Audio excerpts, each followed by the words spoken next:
अस्सलामु अलैकुम वरहमतुल्लाहि वबरकातुहू। देखिए, एक मसला समझ लीजिए आप लोग, हमारे समाज में बहुत सारी ऐसी खुराफात हैं जो शादी और ब्याह के नाम पे लोग कर रहे हैं। वो क्या है? लोग ये बोलते हैं कि भाई हमारे बहन की शादी है, हमारे भाई की शादी है, और शादी में हमको दिल खोल के हमारे जो दिल में अरमान है उसको निकालना है। तो उस अरमान को निकालने के लिए वो क्या करते हैं? उस अरमान को निकालने के लिए वो शादी ब्याह में बारात में आतिशबाजी करते हैं, पटाखे फोड़ते हैं, और भी डांस करते हैं, और भी बहुत गैर शरई ऐसे ऐसे काम है जो लोग करते दिखाई देते हैं। और उसके बाद जब हम उनके पास जाते हैं और उनसे कहते हैं कि भाई आपने ये सारे काम किए, कि आपको ये बात नहीं पता कि हमारे समाज में ख़ास तौर से शहर जबलपुर में हुजूर मुफ्ती आज़म मध्य प्रदेश ने इसके ऊपर सख्ती से बैन लगा दिया, पाबंदी लगा दी है।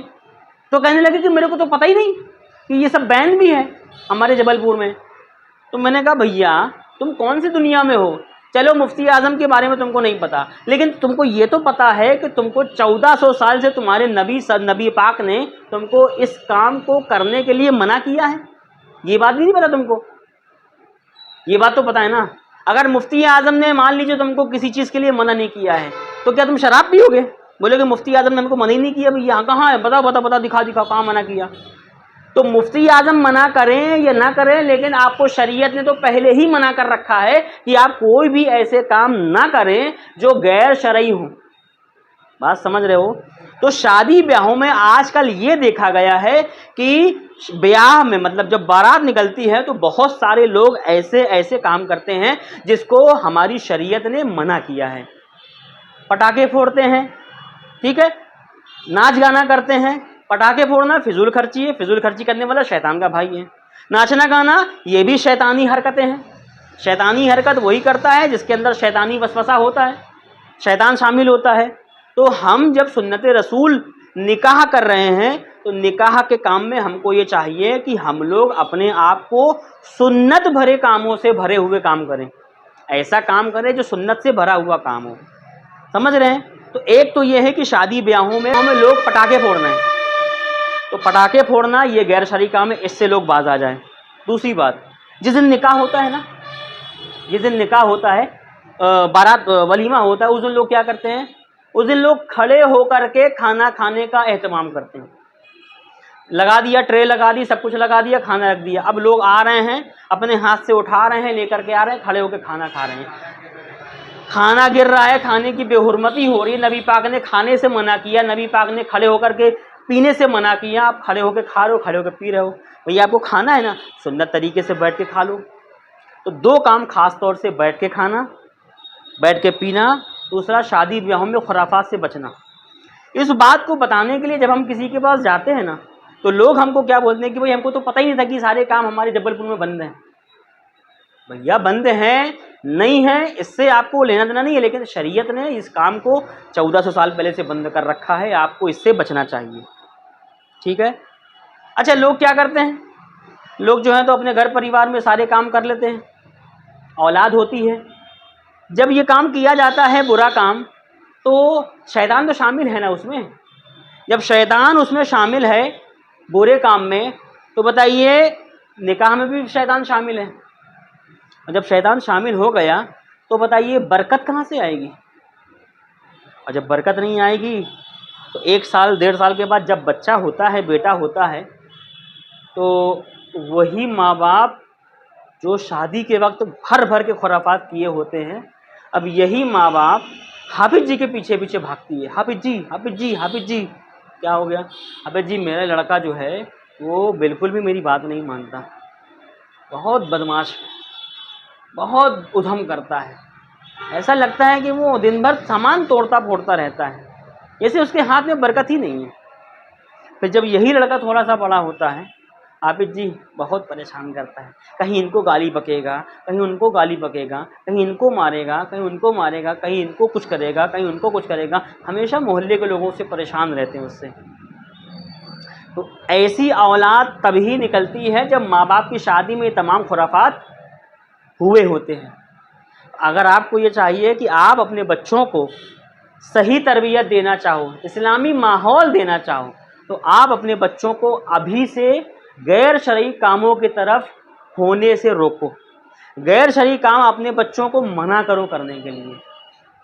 इस वीडियो के माध्यम से मेरा पूरे शहर में जहाँ जहाँ भी लोग शादी ब्याहों में ये सारे काम करते हैं, मेरी उनसे मुद्दमाना गुजारिश है कि आप लोग ये मत सोचिए कि जब फलानी के एक्शन कमेटी के लोग हमारे पास आएंगे तभी हम शादी ब्याहों में खुराफात से रोकेंगे। जब हमारे शादी ब्याहों में जब एक्शन कमेटी के लोग हमारे पास आएंगे कि भैया बैठ के खाना खिलाइए, तभी हम लोगों को बैठ के खाना खिलाएंगे। हमारे पास कोई नहीं आ रहा तो हम खुला तरीके से अब जो भी हमको मर्जी करना है करें। तो ऐसा बिल्कुल ना करें। आप सब लोग जो है इस काम को दूसरों तक पहुंचाइए कि अगर शादी करो, ब्याह करो तो सस्ती से सस्ती करो, फिजूल खर्ची को कम से कम करो और उसको इतना कर दो कि नबी पाक की वो हदीस जिसमें नबी पाक फरमाते हैं कि शादी को, निकाह को सस्ता करो ताकि जिना महंगा हो। अगर शादी महंगी होगी तो लोग जिना की तरफ जाएंगे, गुनाह की तरफ जाएंगे, हराम काम की तरफ जाएंगे। इसीलिए नबी पाक फरमाते हैं कि हराम काम से अगर बचना है तो शादी जो कि सुन्नत तरीका है, सुन्नत रसूल का तरीका है, उसको सस्ता करो। तो लोगों को अगर कुछ इस तरीके से मामलात हो रहे हैं तो वो बेहतर है कि वो शादी करके वो काम करें जो काम शादी से पहले कर रहे हैं, जिसे जिना कहा जाता है। बात समझ आ रही है? तो इस काम को बताने के लिए मेरा ये वीडियो बनाने का मकसद था, है ना। उसके अलावा एक और बात मैं आप लोगों के सामने रखना चाहता हूँ। वो बात ये है कि लोग क्या करते हैं आजकल अपने आप को बचाने के लिए। जैसे मान लीजिए कि किसी के बारात में खुराफात हो रहे हैं, भैया कमेटी वाले लोग पहुँच गए तो उनके घर में एक ये होता है कि भाई निकाह तो हुआ नहीं है तो हमको दबना पड़ेगा।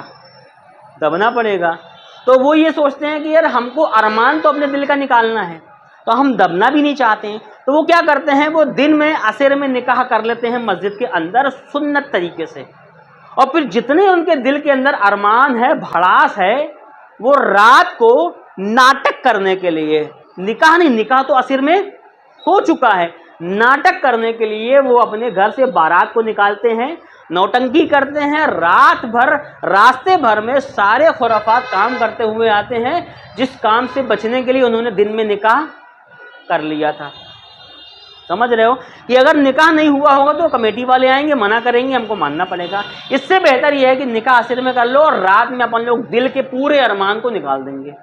और क्या बोल के निकालते हैं कि भैया शादी तो एक ही बार होती है, तो अरमान है, दादा का है, पापा का है, फुफ्फा का है, फुफ्फी का है, सारे अरमान निकालते हैं। तो हमारा कहना यह है कि भैया जब अरमान आपके ये सोच करके निकल रहे हैं कि काम एक ही बार होता है, तो आदमी मरता भी तो एक ही बार है, तो आदमी को चाहिए कि वहाँ भी ढोल तमाशा लेकर के पीटे और पिटवाए, बोले यार एक ही बार मर रहे हैं यार, सारे अरमान निकाल लें।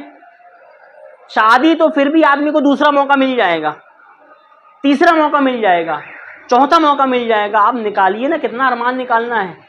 लेकिन मरता तो आदमी एक मरने के बाद दोबारा जिंदा नहीं होगा कि अरमान निकाल लेंगे भैया दोबारा में, नहीं, एक ही बार में अरमान निकाल लो। एक ही बार मरे हो, दादा मरे कल से, तो भैया अरमान दादा एक ही बार मरते, भैया बार बार नहीं मरते।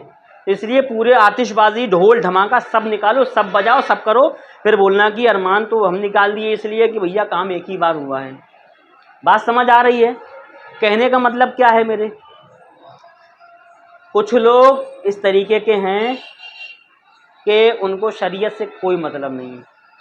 तो भैया इनको शरीयत से कोई मतलब नहीं है, उनको चाहिए कि वो अल्लाह ताला के यहाँ से जन्नत और जहन्नम के जो अल्लाह ताला को जो इख्तियार दिए हुए कि अल्लाह हमको जन्नत में भेजेगा या जहन्नम में भेजेगा, तो उससे भी आप लोग उम्मीद हटा लो।